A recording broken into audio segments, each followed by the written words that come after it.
Lanjutan bab 5 mengenai hukum variasi. Seperti yang saya yakini, hewan peliharaan kita awalnya dipilih oleh manusia tidak beradab karena hewan-hewan itu berguna dan mudah dibesarkan dalam kurungan, dan bukan karena hewan-hewan itu kemudian ditemukan mampu menjadi alat transportasi jarak jauh. Maka saya pikir kapasitas biasa dan luar biasa pada hewan peliharaan kita yang tidak hanya bertahan dalam iklim yang berbeda, tetapi juga karena berkembang biak dengan baik sekali. Atau tes yang lebih berat dapat digunakan sebagai argumen bahwa sebagian besar hewan lainnya yang sekarang berada di alam bebas dengan mudah dapat dibawa untuk bertahan hidup dalam iklim-iklim yang sangat berbeda. Bagaimanapun juga, kita tidak harus memaksakan argumen di atas terlalu jauh, karena ada kemungkinan asal beberapa hewan peliharaan kita adalah dari ternak liar. Misalnya, darah dari serigala tropis dan kutub atau anjing liar mungkin dapat berbaur dalam keturunan peliharaan kita. Tikus besar dan tikus biasa tidak dianggap sebagai hewan peliharaan, tetapi mereka telah diangkut oleh manusia ke banyak bagian dunia dan sekarang memiliki daerah penyebaran jauh lebih luas daripada binatang pengerat lain. Mereka harus hidup bebas di alam iklim dingin Faroe di utara dan di Falklands di selatan, dan di banyak pulau di zona yang panas terik. Oleh karena itu, saya cenderung melihat adaptasi untuk setiap iklim khusus sebagai kualitas yang siap dicangkokkan pada fleksibilitas susunan bawaan yang luas, yang umum untuk kebanyakan hewan. Dalam pandangan ini, kemampuan manusia itu sendiri dan kemampuan hewan peliharaan untuk selalu bertahan dalam iklim yang berbeda, dan juga fakta-fakta seperti tidak adanya spesies gajah dan badak yang mampu bertahan dalam iklim pada zaman es, sedangkan spesies-spesies tersebut sekarang semuanya mempunyai kebiasaan hidup di iklim tropis atau subtropis. Seharusnya tidak dipandang sebagai kelainan, tetapi hanya sebagai contoh fleksibilitas yang sangat umum dari susunan yang dibawa ke dalam keadaan tertentu dan telah menjadi kenyataan. Seberapa banyak aklimatisasi spesies untuk setiap iklim yang aneh hanya karena kebiasaan, dan seberapa besar yang disebabkan oleh seleksi alam pada varietas-varietas yang memiliki susunan bawaan yang berbeda, dan seberapa banyak yang disebabkan oleh gabungan keduanya adalah pertanyaan yang sangat kabur. Kebiasaan itu memiliki pengaruh yang harus saya percaya, baik dari analogi maupun dari saran yang diberikan terus-menerus dalam karya pertanian. Bahkan di ensiklopedia kuno Cina, agar berhati-hati dalam mengangkut hewan dari satu daerah ke daerah yang lain. Untuk itu tidak mungkin bagi manusia untuk selalu berhasil dalam memilih begitu banyak bibit dan anakan dengan susunan khusus yang cocok untuk daerahnya sendiri. Dan saya pikir hasilnya pastilah disebabkan oleh kebiasaan. Di sisi lain, saya tidak melihat adanya untuk meragukan bahwa seleksi alam terus-menerus akan cenderung untuk melestarikan binatang-binatang yang dilahirkan dengan susunan terbaik yang disesuaikan dengan daerah asal mereka. Dalam buku-buku tentang banyak jenis tanaman budidaya, varietas tertentu dikatakan lebih tahan terhadap iklim tertentu daripada yang lain. Ini sangat mencolok terlihat pada karya-karya mengenai pohon buah-buahan yang diterbitkan di Amerika Serikat, di mana varietas tertentu biasa direkomendasikan untuk negara-negara bagian di utara dan varietas yang lain untuk negara-negara bagian di selatan Amerika. Dan karena kebanyakan dari varietas tersebut berasal dari varietas baru, maka perbedaan susunan tubuh bukanlah disebabkan oleh kebiasaan. Kasus tanaman sayur Artichoke Yerusalem yang tidak pernah diperbanyak dengan biji, akibatnya belum ada varietas baru yang dihasilkan.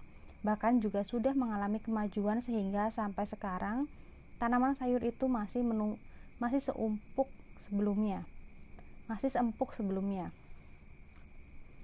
Dan ini membuktikan kalau aklimatisasi tidak dapat dipengaruhi juga pada kasus kacang merah yang telah sering dikutip untuk tujuan yang sama, dengan penekanan yang jauh lebih besar, tetapi sampai seseorang menanamnya selama beberapa generasi, kacang merah itu ditanam terlalu awal sehingga sebagian besar rusak oleh embun beku. dan kemudian orang yang menanamnya itu mengumpulkan biji-biji dari sedikit tanaman kacang merah yang selamat dengan hati-hati untuk mencegah terjadi persilangan yang tidak disengaja. Dan sekali lagi, mendapatkan benih dari biji tanaman itu dengan tindakan yang sama, meskipun percobaan itu tidak dapat dikatakan telah diuji. Juga tidak bisa dianggap bahwa tidak ada perbedaan dalam susunan bibit kacang merah yang pernah muncul, karena telah diterbitkan buku yang menjelaskan tentang beberapa kali lebih kuat daya tahan terhadap bibit daripada yang lain.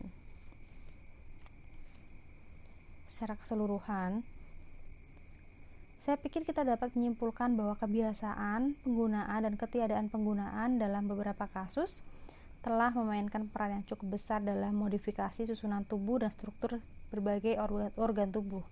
Tetapi efek penggunaan dan ketiadaan penggunaan seringkali dan sebagian besar dikombinasikan dan kadang-kadang dikalahkan oleh seleksi alam perbedaan bawaan. Korelasi pertumbuhan. Yang saya maksud dengan ungkapan itu adalah seluruh organisasi yang begitu terikat bersama-sama selama pertumbuhan dan perkembangannya, sehingga ketika terjadi sedikit variasi dalam salah satu bagian dan diakumulasi melalui seleksi alam, maka bagian lain itu akan termodifikasi. Ini adalah masalah yang sangat penting namun belum bisa dipahami seluruhnya. Kasus yang paling jelas dan mungkin aman disimpulkan adalah bahwa modifikasi terakumulasi semata-mata untuk kebaikan anakan atau larva akan mengaruhi struktur dewasa. Dengan cara yang sama, hal ini juga terjadi pada setiap formasi tak sempurna atau malconformation yang mempengaruhi embrio awal dan sangat mempengaruhi seluruh organisasi dewasa. Beberapa bagian tubuh yang homolog dan yang pada periode embrio awal adalah sama, tampaknya cenderung untuk berubah secara serupa. Kita melihat ini di sisi kanan dan kiri tubuh yang bervariasi dengan cara yang sama, di kaki depan dan kaki belakang, dan bahkan di rahang dan anggota badan bersama-sama bervariasi karena rahang bawah diyakini homolog dengan anggota badan. Saya tidak meragukan bahwa kecenderungan ini dapat kurang lebih diatur oleh seleksi alam, sehingga famili rusa jantan pernah mempunyai tanduk hanya pada satu sisi. Dan jika ini besar kegunaannya untuk berkembang biak, mungkin ini merupakan sumbangan permanen yang diberikan oleh seleksi alam. Seperti yang telah disebutkan oleh beberapa penulis, bagian-bagian yang homolog cenderung menyatu. Ini sering terlihat pada tanaman besar sekali dan tidak ada yang lebih umum daripada penyatuan bagian-bagian homolog dalam struktur normal, seperti penyatuan kelopak-kelopak mahkota bunga dalam bentuk sebuah tabung. Bagian-bagian yang keras tampaknya mempengaruhi bagian-bagian lunak yang berdampingan, dan diyakini oleh beberapa penulis bahwa keragaman pada bentuk tulang panggul pada burung menyebabkan keragaman yang luar biasa dalam bentuk ginjal mereka. Sedangkan penulis-penulis lain percaya bahwa bentuk panggul seorang ibu pada manusia karena tekanan dapat mempengaruhi bentuk kepala anak. Menurut Segel, pada ular bentuk tubuh dan caranya menelan mangsa menentukan posisi beberapa organ dalam yang paling penting. Sifat ikatan korelase seringkali tidak jelas. Mr. Geoffroy St. Hilaire telah mengatakan bahwa ketidaksempurnaan bentuk tertentu sangat sering terjadi dan yang lain jarang hidup berdampingan tanpa kita mampu untuk menetapkan alasan apapun. Apakah yang bisa lebih aneh dari hubungan antara mata biru dan ketulian pada kucing dan warna kulit penyu dengan jelas kelamin betina, kaki berbulu dan kulit di antara jari kaki luar pada merpati, dan kurangnya bulu pada burung muda ketika pertama kali menetas dengan warna masa depan bulu mereka. Atau seringkali hubungan antara rambut dan gigi pada anjing Turki tak berbulu, meskipun di sini mungkin homologi memainkan peran. Dengan menunjukkan korelasi dalam kasus terakhir, saya pikir hampir tidak mungkin hanya satu kebetulan, bahwa jika kita memilih dua ordo mamalia yang paling abnormal dalam cara menutupi kulit mereka, yaitu Cetacea atau ikan paus dan Edentata atau armadillo binatang bersisik pemakan semut dan lain-lain, yang paling abnormal pada gigi mereka. Saya tahu tidak ada kasus yang lebih sesuai untuk menunjukkan pentingnya hukum korelasi dalam memodifikasi struktur yang penting, terlepas pada kegunaannya dari seleksi alam dibandingkan dengan perbedaan antara bunga-bunga luar dan dalam pada beberapa tanaman Compositus dan Umbelliferous. Seperti setiap orang tahu perbedaan daun bunga dan kuntum pusat atau central floret misalnya pada bunga daisy, dan perbedaan ini sering disertai dengan gugurnya sebagian bunga. Tapi pada beberapa tanaman Compositus, biji juga berbeda dalam bentuk dan rupa, dan bahkan ovarium itu sendiri dengan bagian-bagian aksorisnya juga berbeda seperti yang telah dijelaskan oleh Cassini. Perbedaan-perbedaan ini oleh beberapa penulis dikaitkan dengan tekanan dan bentuk benih pada benang sari atau ray floret dan beberapa komposite untuk mendukung ide ini. Namun dalam kasus mahkota atau corolla dari Umbelliferae seperti yang diberitahukan Dr. Hooker kepada saya, itu sama sekali bukan spesies dengan bongkol yang paling padat sehingga bunga dalam dan luar yang paling sering berbeda. Mungkin telah terpikir bahwa perkembangan bunga pita terjadi dengan mengambil makanannya dari bagian-bagian tertentu lainnya dari bunga yang menyebabkan gugurnya organ-organ itu. Tetapi pada beberapa komposite ada perbedaan dalam biji floret luar dan dalam tanpa perbedaan dalam kota. Mungkin beberapa perbedaan ini dapat dihubungkan dengan beberapa perbedaan dalam aliran nutrisi ke bunga pusat dan ke bagian eksternal bunga. Setidaknya kita tahu bahwa dengan bunga-bunga yang tidak beraturan, bagian terdekat dengan poros adalah yang paling sering terkena peloria atau menjadi tidak simetris secara abnormal, sehingga menjadi teratur. Saya dapat menambahkan sebagai contoh fakta ini dan sebagai kasus korelasi yang mencolok. Saya baru-baru ini mengamati di beberapa kebun pelargoniums bahwa tiang penopang bunga pusat sering kehilangan bercak warna yang lebih gelap di kedua kelopak atas, dan bahwa ketika hal ini terjadi maka madu atau nektar yang melekat akan gugur. Jika warna ini lebih gelap, itu tidak muncul dari salah satu dari dua kelompok atas, maka madu ini tidak gugur semua tapi hanya sedikit sekali. Sehubungan dengan perbedaan mahkota pada pusat dan bagian luar bunga dari kepala atau payung bunga, saya tidak yakin sama sekali bahwa ide C.C. Sprengel bahwa benang sari berfungsi untuk menarik serangga yang kerjanya sangat menguntungkan dalam kesuburan tanaman-tanaman dari dua ordo itu, yang begitu tidak masuk akal karena mungkin pada awalnya tampaknya begitu, dan jika itu menguntungkan maka seleksi alam mungkin telah berperan.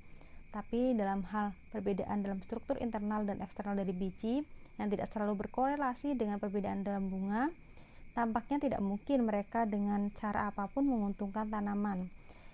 Tapi pada Umbelliferae, perbedaan-perbedaan ini penting karena benih-benih yang dalam beberapa kasus menurut Taus bersifat orthospermous di bunga-bunga luar dan Coelespermous di bunga-bunga tengah, sehingga De Candolle dulu mendasarkan klasifikasi utamanya dalam ordo pada perbedaan seperti itu. Oleh karena itu, sesuai pandangan para ahli sistematis, kita melihat bahwa modifikasi struktur itu sangat penting, yang mungkin seluruhnya dikarenakan oleh suatu hukum yang tidak diketahui mengenai pertumbuhan korelasi, dan sejauh yang kita bisa lihat tanpa kegunaan sedikit pun bagi spesies. Kita mungkin sering salah menganggap korelasi pertumbuhan dari struktur berlaku umum untuk seluruh kelompok spesies, padahal yang sebenarnya hanya karena pewarisan, karena nenek moyangnya di zaman purba mungkin telah memperoleh modifikasi struktur melalui seleksi alam, dan setelah ribuan generasi juga mengalami beberapa modifikasi lainnya dan independen, dan dua modifikasi ini yang telah dialihkan ke seluruh kelompok keturunannya dan kebiasaan yang beragam tentu saja akan dianggap berkorelasi dalam beberapa cara yang diperlukan. Jadi sekali lagi saya tidak meragukan bahwa beberapa korelasi yang jelas terjadi di seluruh ordo, sepenuhnya karena suatu tersendiri di mana seleksi alam dapat bertindak. Misalnya, Alp de Candolle telah mengatakan bahwa biji bersayap tidak pernah ditemukan dalam buah-buahan yang tidak terbuka. Saya harus menjelaskan aturan ini bahwa benih tidak bisa secara bertahap menjadi bersayap melalui seleksi alam, kecuali dalam buah-buahan yang dibuka, sehingga individu tanaman yang menghasilkan benih yang sedikit lebih cocok untuk melayang jauh bisa mendapatkan keuntungan lebih daripada mereka yang memproduksi benih yang kurang pas untuk penyebaran, dan proses ini tidak mungkin terjadi pada buah yang tidak membuka.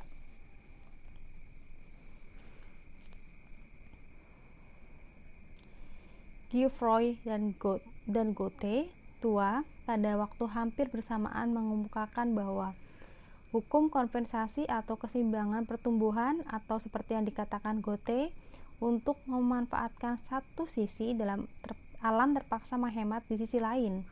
Saya pikir ini berlaku sampai batas tertentu pada hasil ternak peliharaan kita.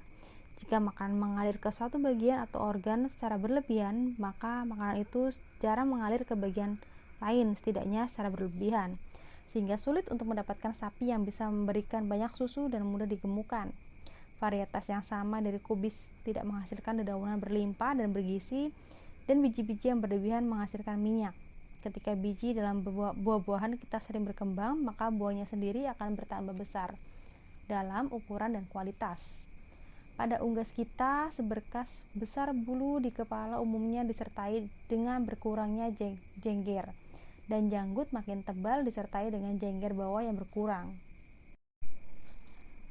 Bagi spesies di alam bebas, penerapan hukum ini hampir tidak dapat dipertahankan secara universal, tapi banyak pengamat yang baik, lebih khusus botani, percaya kebenarannya. Bagaimanapun di sini saya tidak akan memberikan contoh-contoh karena saya melihat hampir tidak ada cara untuk membedakan dampak-dampaknya. Bahwa di satu sisi dari bagian yang sebagian besar dikembangkan melalui seleksi alam dan mengenai bagian lain atau bagian yang bersebelahan yang dikurangi dengan proses yang sama atau dengan tidak digunakan.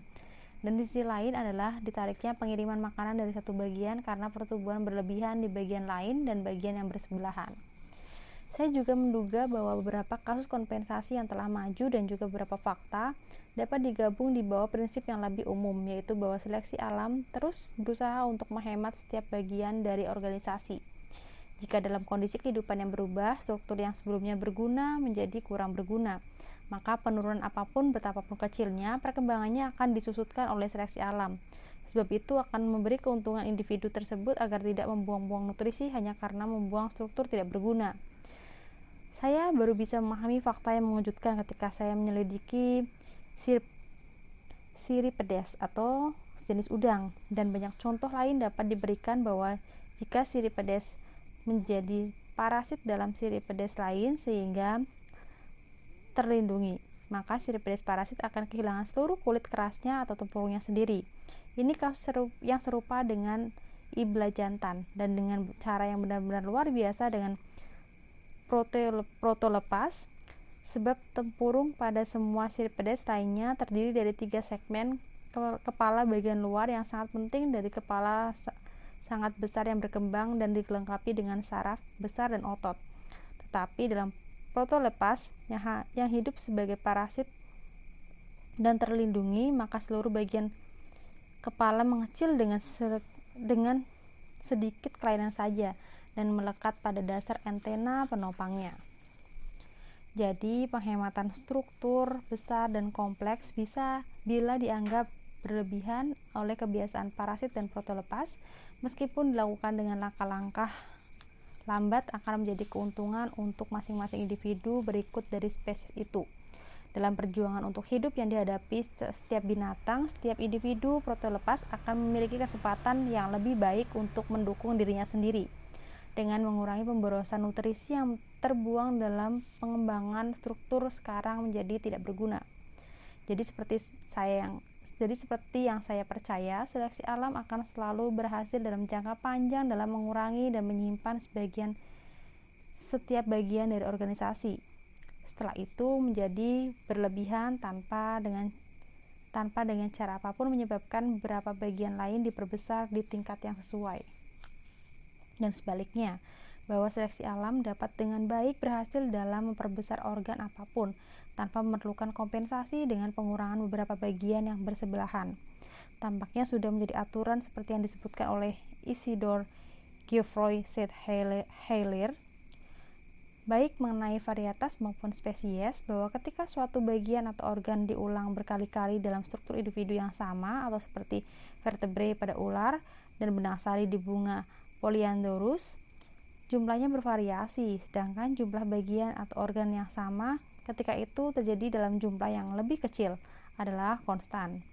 Penulis yang sama dan beberapa ahli botani lain telah lebih lanjut mengatakan bahwa beberapa bagian ini juga sangat bertanggung jawab untuk variasi dalam struktur. Sejauh ini, pengulangan vegetatif menggunakan ungkapan dari Prof. Owen tampaknya menjadi tanda organisasi yang rendah. Komentar di atas sepertinya berhubungan dengan pendapat yang sangat umum dari kaum naturalis, bahwa makhluk rendah dari skala alam lebih bervariasi daripada yang lebih tinggi. Saya menganggap bahwa rendah dalam hal ini berarti beberapa bagian dari organisasi telah lebih dikhususkan untuk fungsi tertentu, dan selama bagian yang sama harus melakukan pekerjaan yang beragam.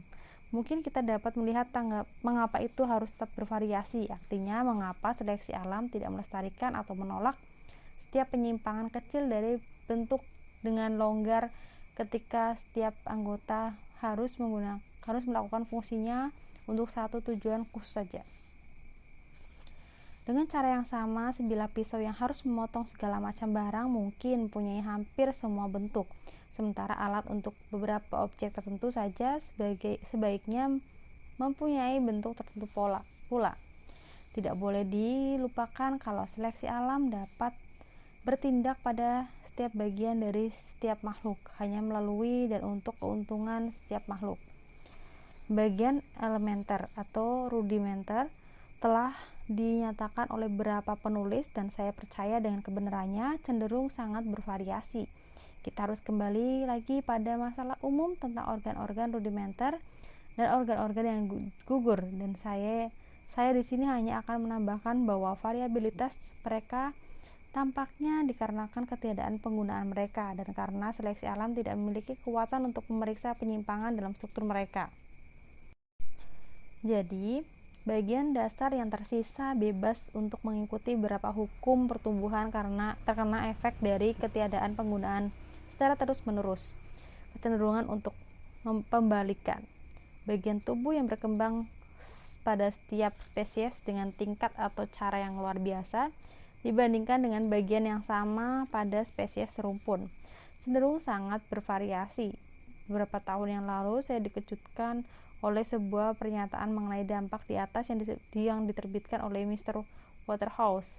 Saya menyimpulkan juga dari pengamatan yang dilakukan oleh Profesor Owen sehubungan dengan lengan panjang dari orang utan, dan dia telah sampai pada suatu kesimpulan yang hampir serupa. Tidak ada gunanya untuk mencoba meyakinkan orang-orang atas kebenaran dalil itu tanpa memberikan serangkaian fakta panjang yang telah saya kumpulkan dan yang tidak mungkin dapat diperkenalkan di sini.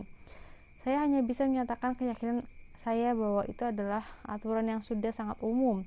Saya sadar akan beberapa penyebab kesalahan, tapi saya berharap bahwa saya telah membuat perhitungan untuk hal itu.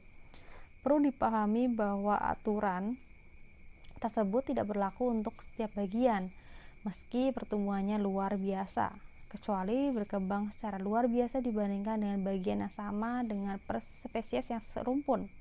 Dengan demikian, sayap kelelawar adalah struktur yang paling abnormal dalam kelas mamalia. Tetapi aturan tersebut tidak akan berlaku di sini karena seluruh kelompok kelelawar memiliki sayap. Itu akan berlaku hanya jika ada spesies kelelawar mempunyai sayap yang telah berkembang dengan beberapa cara yang luar biasa dibandingkan dengan spesies yang lain dari genus yang sama. Aturan ini berlaku sangat kuat dalam hal karakter seksual sekunder. Ketika ditampilkan dengan cara yang tidak biasa, istilah karakter kelamin sekunder yaitu istilah yang digunakan oleh Hunter yang berlaku untuk karakter yang melekat pada satu jenis kelamin tetapi tidak secara langsung berhubungan dengan tindakan reproduksi. Aturan ini berlaku untuk jantan dan betina ketika mereka jarang betina menawarkan karakter kelamin sekunder yang luar biasa ini. Maka aturan ini lebih jarang berlaku pada betina. Aturan yang begitu jelas berlaku dalam kasus ciri-ciri kelamin sekunder ini, mungkin dikarenakan oleh variabilitas yang besar dan karakter ini apakah ditampilkan dengan cara yang biasa atau tidak. Dan tentang faktanya, saya pikir tidak ada keraguan lagi, tapi aturan kita ini tidak terbahas pada karakter kelamin sekunder saja yang jelas ditunjukkan dalam kasus Cirripedes hermaphrodites. Dan saya di sini ingin menambahkan bahwa saya secara khusus memperlihatkan pernyataan Mr. Waterhouse ketika sedang memiliki ordo itu. Dan saya sepenuhnya yakin bahwa aturan itu hampir selalu berlaku pada Cirripedes. Dalam penelitian saya mendatang, saya akan memberikan daftar kasus yang lebih luar biasa. Di sini saya hanya memberikan satu contoh kasus yang menggambarkan luasnya aturan ini dalam penerapannya. Katup-katup operkuler dari sisil Cirripedes atau teritip karang dalam arti kata sesungguhnya merupakan struktur yang sangat penting, dan mereka berbeda sedikit saja bahkan dalam genus yang berbeda. Tetapi dalam beberapa spesies dari satu genus yaitu Pyrgoma, katup ini menyajikan sejumlah verifikasi yang luar biasa. Katup homolog pada berbagai spesies kadang-kadang berbeda sepenuhnya dalam bentuk dan jumlah variasi pada individu-individu beberapa jenis spesies begitu besar sehingga tidak berlebihan untuk menyatakan bahwa varietas yang lebih berbeda dari satu sama lain dalam karakter katup ini lebih penting daripada perbedaan spesies-spesies lain dari genus yang berbeda. Karena burung-burung di daerah yang sama hanya sedikit, saya harus memperhatikan mereka, dan aturan bagi saya tampak jelas bisa berlaku di kelas ini. Saya tidak bisa melihat apakah aturan itu berlaku untuk tanaman, dan ini akan sangat menggoyahkan keyakinan saya akan kebenarannya. Apalagi variabilitas yang besar pada tanaman membuatnya sangat sulit untuk membandingkan derajat relatif variabilitas mereka. Ketika kita melihat setiap bagian atau organ yang berkembang luar biasa pada spesies apapun, maka muncul anggapan adalah bahwa hal itu pasti amat penting untuk spesies tersebut. Namun demikian hal itu cenderung dengan sangat bervariasi. Mengapa demikian? Pada pandangan bahwa setiap spesies telah diciptakan secara independen dengan semua bagiannya, seperti sekarang kita melihat mereka, saya tidak bisa melihat penjelasan apa-apa. Tapi pada pandangan bahwa kelompok spesies memang berasal dari spesies lain dan telah dimodifikasi melalui seleksi alam, saya pikir kita dapat memperoleh beberapa penjelasan. Pada hewan peliharaan kita, jika ada bagian atau seluruh binatang diabaikan dan tidak ada seleksi diterapkan, maka bagian itu, atau misalnya jengger pada unggas Dorking, atau seluruh binatang peliharaan itu tidak akan lagi memiliki kesamaan karakter. Jenis binatang itu kemudian akan dikatakan telah mengalami kemerosotan dalam organ-organ rudimenter dan pada organ yang mengecil karena tujuan khusus tertentu, dan mungkin dalam kelompok polimorfik.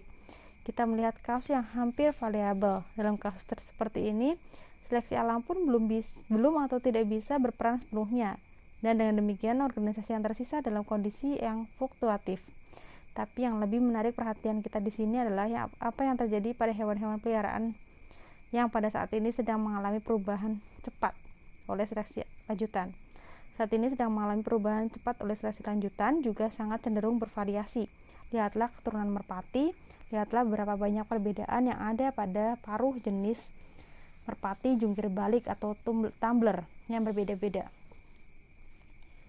Pada paruh dan jengger bawah dari merpati pos yang berbeda, pada gaya dan ekor merpati ekor kipas kita di lain-lain, dan inilah yang sekarang paling diperhatikan oleh peternak merpati Inggris. Bahkan pada jenis merpati peternakan seperti pada merpati tumbler berwajah pendek, sangat sulit untuk mengembangbiakannya dengan hampir sempurna dan seringkali individu yang dilahirkan oleh jauh menyimpang dari standar. Mungkin ada yang benar-benar bisa dikatakan bahwa perjuangan terus-menerus terjadi di antara kecenderungan untuk kembali ke keadaan kurang dimodifikasi serta kecenderungan bawaan untuk menciptakan lebih banyak variabilitas dari semua jenis. Di satu sisi, tetap di sisi lain ada kekuatan seleksi yang mantap untuk menjaga keturunan asli. Dalam jangka panjang, seleksi akan memberikan keuntungan dan kita tidak berharap untuk gagal, karena mengembangbiakan burung sejelek merpati tumbler biasa dari jenis merpati bermuka pendek yang sangat baik. Tetapi selama seleksi berlangsung cepat, bisa diharapkan akan banyak variabilitas dalam modifikasi struktur. Lebih lanjut, layak untuk dijelaskan bahwa karakter yang bervariasi yang dihasilkan dari seleksi oleh manusia dan dengan penyebab belum kita ketahui, kadang-kadang menjadi lebih melekat pada satu jenis kelamin daripada jenis kelamin yang lain. Biasanya lebih pada jenis kelamin jantan, seperti pada pial dari merpati pos dan pada tembolok yang membesar dari merpati gondok atau puter. Sekarang mari kita kembali ke alam. Ketika suatu bagian telah dikembangkan secara luar biasa pada satu spesies bila dibandingkan dengan spesies lain dari genus yang sama, kita dapat menyimpulkan bahwa bagian ini telah mengalami sejumlah modifikasi yang luar biasa sejak periode ketika spesies bercabang dari nenek moyang bersama genusnya. Periode ini jarang berada di masa sangat lampau karena spesies sangat jarang bertahan selama lebih dari satu periode geologi. Modifikasi dalam jumlah besar menyiratkan jumlah variabilitas yang luar biasa besar dan terus-menerus yang telah terus-menerus terakumulasi oleh seleksi alam untuk kepentingan spesies. Tapi karena variabilitas bagian yang berkembang secara luar biasa maju atau organ telah begitu besar dan berlangsung lama dalam periode waktu yang tidak terlalu jauh, sebagai aturan umum kita bisa mengharapkan masih menemukan lebih banyak variabilitas lainnya di bagian-bagian itu daripada di bagian-bagian lain dari organisasi yang tetap ada secara konstan untuk jangka waktu lebih lama. Dan saya yakin inilah yang terjadi, bahwa perjuangan antara variabilitas di sisi lain akan berhenti dalam perjalanan waktu, dan bahwa organ-organ yang berkembang paling abnormal akan dibuat konstan. Dan saya tidak melihat alasan untuk melakukannya. Oleh karena itu, betapapun abnormalnya, ketika organ telah diwariskan dalam kondisi yang kira-kira sama ke banyak keturunan yang termodifikasi, seperti dalam kasus sayap kelelawar, menurut teori saya pastilah telah ada sejak jangka waktu sangat lama dalam keadaan yang hampir sama, dan dengan demikian tidak ada lebih bervariasi daripada struktur lain. Hanya dalam kasus-kasus di mana modifikasi relatif baru dan luar biasa besar, kita akan menemukan variabilitas generatif, jika dapat disebut demikian, yang masih ada di tingkat tinggi, karena dalam hal ini variabilitas jarang sekali ditentukan oleh seleksi terus-menerus dari individu-individu yang berbeda-beda dengan cara dan derajat yang diperlukan, dan oleh penolakan terus-menerus dari mereka yang cenderung untuk kembali ke kondisi semula dan yang kurang termodifikasi.